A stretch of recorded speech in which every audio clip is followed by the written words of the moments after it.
Here it is, the silence. It has a physical weight. Don't you feel it? It's like a thick blanket pressing down on you, filling every empty space in the room and in your mind. A void left by words that never appeared, by a notification that never arrived. You know this exact feeling, don't you? Let's be honest with ourselves. How many times have you been here? You meet someone.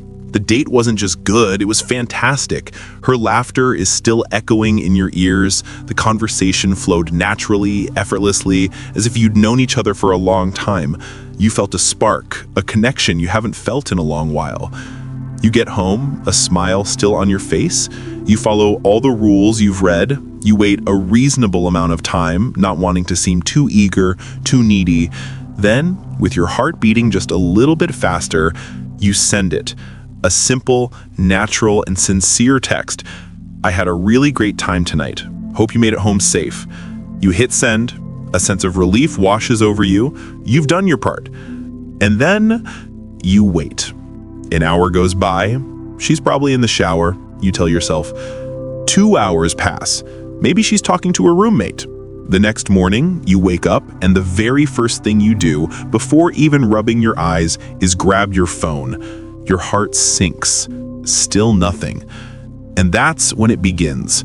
The trial inside your mind is called to session, and you are both the prosecutor and the defendant. A small voice in your head starts to whisper, and soon it turns into a relentless scream. Did I say a stupid joke? Was the way I told that story boring?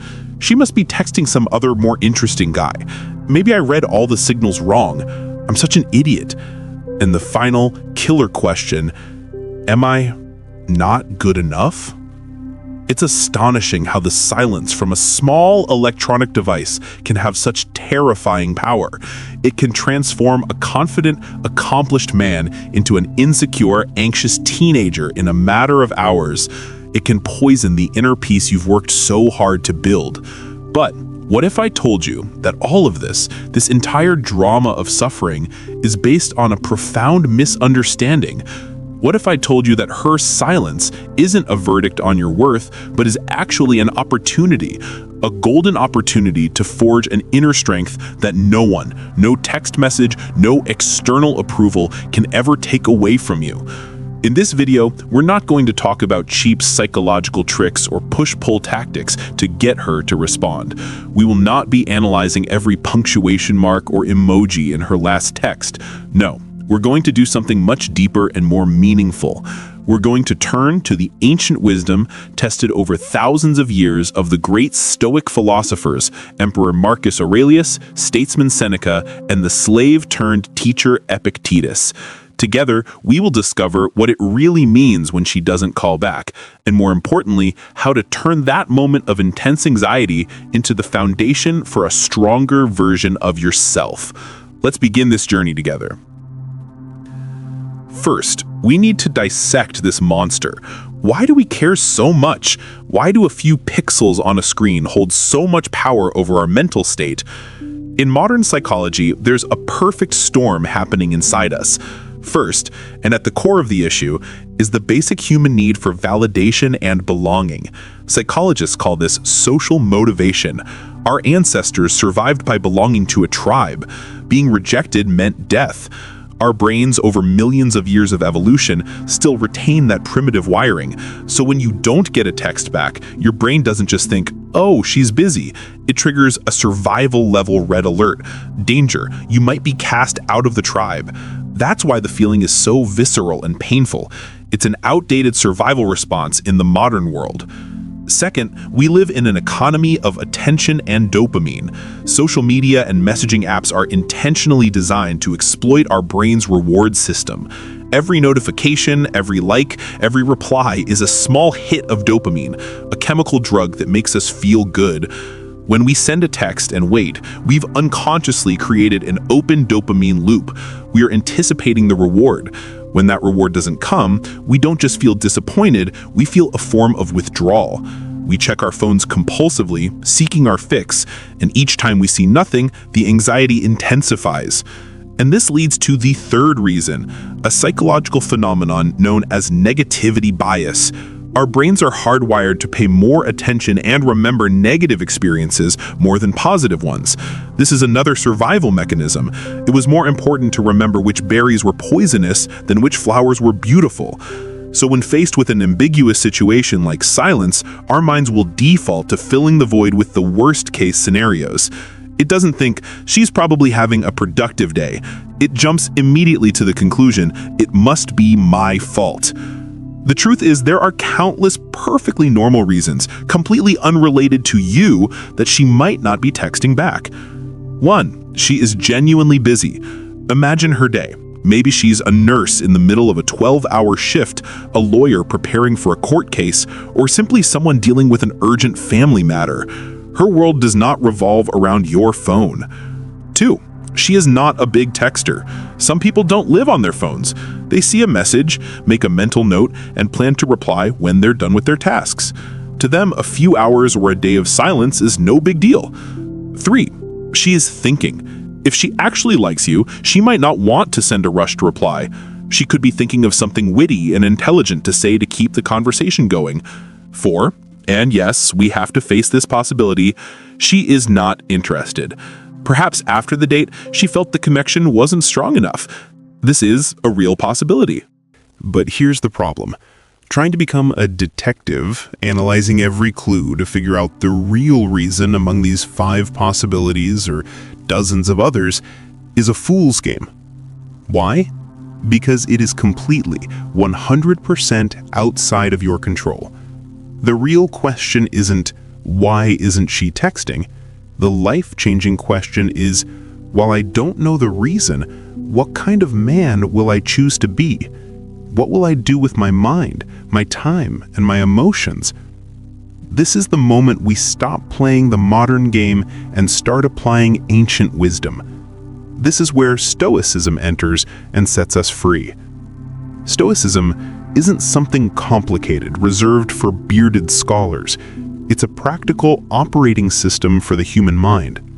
And the core of that operating system is a simple but life-altering idea known as the dichotomy of control.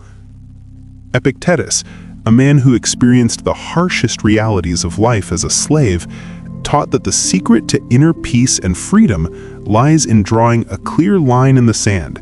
Here are the things I can control, and there are the things I cannot. Let's apply this radically to our situation. Let's draw 2 circles together. In this massive cannot control circle, let's place her thoughts about you, her feelings, her schedule, her mood, the other people in her life, whether her phone has battery, and of course, whether she replies and when she replies. You can spend all your mental energy worrying and speculating about the things in this circle, but it's as futile as trying to make the sun set faster with your thoughts. Now let's look at the smaller, but the only circle that matters. The can control circle. This is your kingdom. This is where your true power resides. What's in here? Your judgments. You can choose to judge the silence as a catastrophe, or you can judge it as a neutral event. Your thoughts. You can choose to let your mind race with negative scenarios, or you can choose to direct your attention elsewhere. Your emotions. While initial feelings can be automatic, you can control how you react to and nurture them. And most importantly, your actions. You can control whether you check your phone every 30 seconds. You can control whether you send a second panicked text. You can control whether you get up, go to the gym, read a book, or work on your goals. When you truly, deeply internalize this distinction, a seismic shift occurs. You realize that all your anxiety and suffering come from your mind trying to live in someone else's circle. Peace comes from withdrawing all your attention back to your own kingdom. But the Stoics have even sharper tools. One of the most powerful is premeditatio malorum, or the premeditation of evils. It sounds pessimistic, but it's actually a vaccine against anxiety. Try this with me right now. Face the monster in your mind head on. Imagine the worst-case scenario vividly and in detail. She is never going to text back. She thought the date was boring. She has already deleted my number. Stay with that feeling. Don't run from it. It might sting a little. But then ask yourself, and then what? Will I die? No. Will the world end? No. Will I still be a person of value with goals, passions, and potential? Absolutely. By confronting this small social death in your imagination, you realize you can absolutely survive it. It is no longer an unnamed threat lurking in the shadows. You've turned on the lights and seen that it was just a shadow. This robs rejection of 99% of its power. Next, we upgrade from acceptance to a higher level with amor fati, a love of fate. This is the idea that we don't just endure what happens, we welcome it, love it, and see it as if we had chosen it ourselves. So instead of whining, "Why is this happening to me?"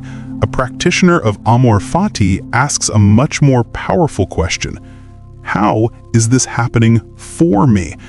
And the answers will come. Perhaps this is happening for me to reveal that I have become too dependent on validation from women. Perhaps this is happening for me to filter out someone who isn't a true match, saving me months of future heartache. Perhaps this is happening for me to give me the perfect opportunity to practice patience, discipline, and self-respect. When you can genuinely say, "Thank you for this challenge," you have performed an act of mental alchemy, turning the lead of anxiety into the gold of wisdom. And this brings us to the pinnacle of Stoic philosophy, the focus on virtue. For the Stoics, external things like money, reputation, health, or a text message reply are all indifference.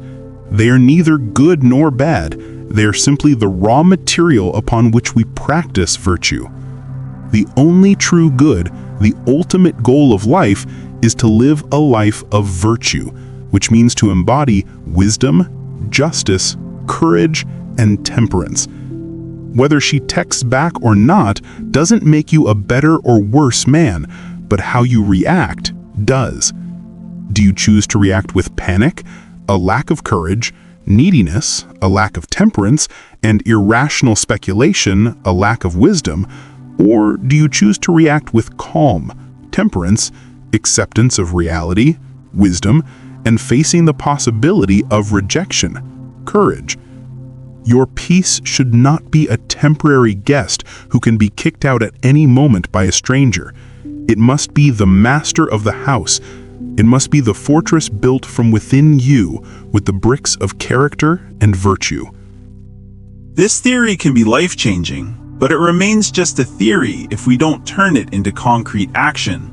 So in the very moment you feel that wave of anxiety begin to rise, what do? Here are 4 practical exercises, like going to the gym for your mind. Exercise 1, the pause, breathe, label technique. This is your first line of defense. When you feel that almost irresistible urge to check your phone, perform these 3 steps. 1. Pause. Don't act. Just freeze for 1 second. Create a space between the impulse and the action. 2. Breathe. Take 1 slow, deep breath in through your nose, feeling the air fill your lungs, and exhale slowly through your mouth. This activates your parasympathetic nervous system, sending a calm down signal to your brain. 3. Label. In your mind, name exactly what's happening. Don't say, "I am anxious." Say, "I am feeling a sensation called anxiety in my body," or "I am noticing a thought about needing validation." This creates separation. You are not the feeling. You are the awareness of the feeling. In that moment of separation, you regain the power of choice. Exercise 2. The Stoic Rebuttal Journal. This is the most powerful tool for combating irrational thoughts. Get a notebook and draw 3 columns. Column 1. Automatic thought. Write down exactly what the monster in your head is saying. "She thinks I'm a loser. I'm going to be alone forever. I ruined everything." Write it all down, no matter how irrational. Column 2. The logical rebuttal. Now, act like a lawyer and argue against these accusations. What evidence do you have that she thinks you are a loser? None. Is it really true that you will be alone forever? That's an absurd generalization. Use reason to dismantle emotional thoughts. Column 3. The virtuous action. Based on your rebuttal, decide on a wise and virtuous course of action. Instead of sitting here speculating about things I cannot know, a wiser and more disciplined action would be to close this notebook and finish my presentation for tomorrow. My value comes from the work I do, not from a text message. Exercise 3. Transmute energy into purpose. Anxiety is trapped energy. If you don't give it an outlet, it will corrode you from the inside. So give it a job to do. The moment you feel restless, get up and do something that requires physical or mental focus. Don't just scroll social media. Do something a little bit hard. Go to the gym and have a heavy workout. Go for a sprint. Clean your entire room. Learn a new skill on YouTube. Productive action is the most potent antidote to overthinking. It gets you out of your dramatic head and back into reality. It builds confidence in a tangible way. Every push-up you do, every page of a book you read, is a declaration. I am building my own value. Exercise 4. The view from above meditation. This was Marcus Aurelius' exercise for putting problems into their proper context. Close your eyes, breathe deeply. Imagine you are gently floating up from your body, looking down at yourself. Float higher, seeing your house, your neighborhood, your city like a map. Float higher still, seeing your country, then the entire continent. Eventually, you see planet Earth, a fragile, beautiful blue and white marble, suspended in the infinite silence of the cosmos. You see billions of other people, each with their own anxieties, hopes, and fears.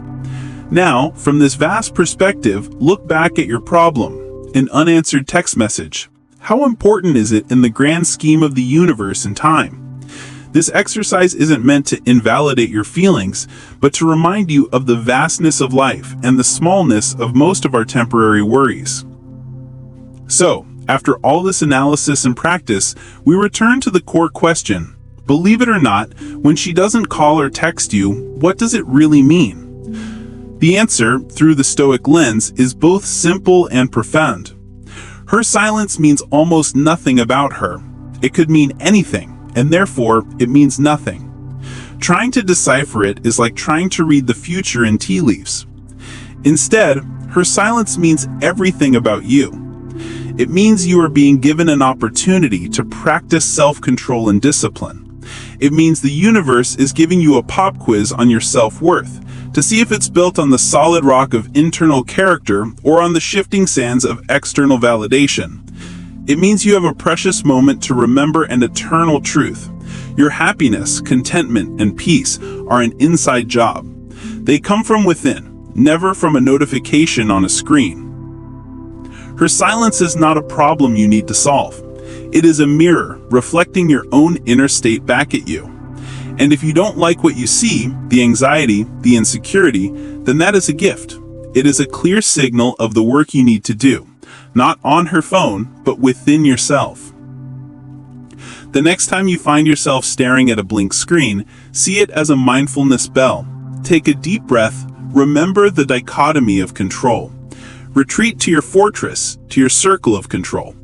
Remember that your value is non-negotiable. It does not increase when someone texts you, and it does not decrease when they don't. Use that moment not as a source of suffering, but as a training opportunity. Every time you choose calm over panic, you are doing one more rep for your soul. You are becoming stronger. If this video helped you find even a little bit of peace today, help spread this message by hitting the like button and subscribing for more practical wisdom for modern life. And most importantly, join the conversation. Share in the comments, which Stoic exercise will you apply the next time you face the silence? Your experience might help other men who are on the same journey. Thank you for spending this time training your mind with me. Stay tranquil.